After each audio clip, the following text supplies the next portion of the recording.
Ar žinai, kas vyks rugsėjo 17-19 dienomis? Žinoma, žinau, tai vyks didžiausias VGTU renginys Gedimino dienos. Kas tau yra Gedimino dienos? Man tai yra galimybė mokytis, patirti, kas nepatirta, ekstremaliai pramogauti, nuveikti su draugais daugiau, negu galiu nuveikti universitete paprastą dieną.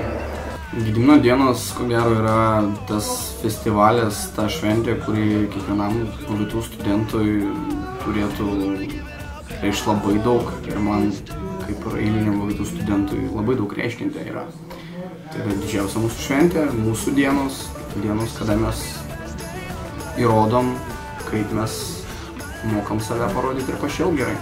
Gedimino dienos tai, kaip man studentui, žiauriai fainas renginys, kuris atveria duris, sudalyvauti, susipažinti su visa VGTU bendruomenė ir visais studentais iš kitų universitetų.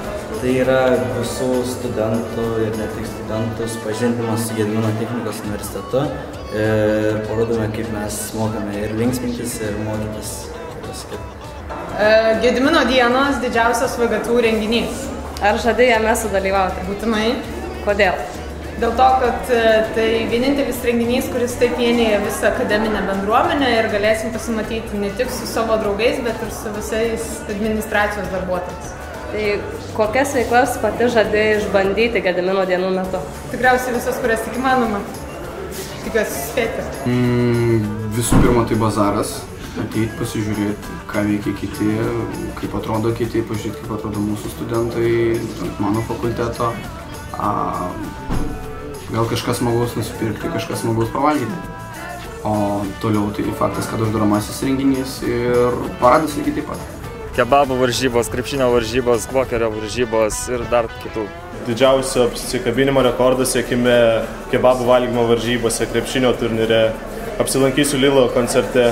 Dalyvauti VGTU uždaromajame vakare, taip pat parade. Žinoma, krepšinį, protmušį, pašaudyti tyrę, pasivažiavo ketų, pasižiūrėti į Lilo pasirodymą. Be abejo, taip pat fakultetų veiklose.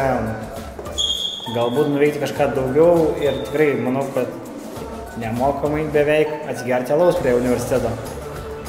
Ką studentas prarastų nedalyvavęs Gedimino dienose? Praleisto renginį, dėl kurio galėtųsi visus metus. Tai kodėl eisi Gedimino dienas? Nes ten bus linksma ir, manau, tikrai nepasigilėsiu, bet eisiu. Kaip agituotum kitus, kodėl verta ateiti į Gedimino dienas? Nes tai yra didžiausias, linksmiausias ir nuraudgalviškiausias festivalis, kurį tik galima pamatyti Lietuvos aukštoje mokykloje. Gedimino dienos awesome! Pasimatysim Gedimino dienose.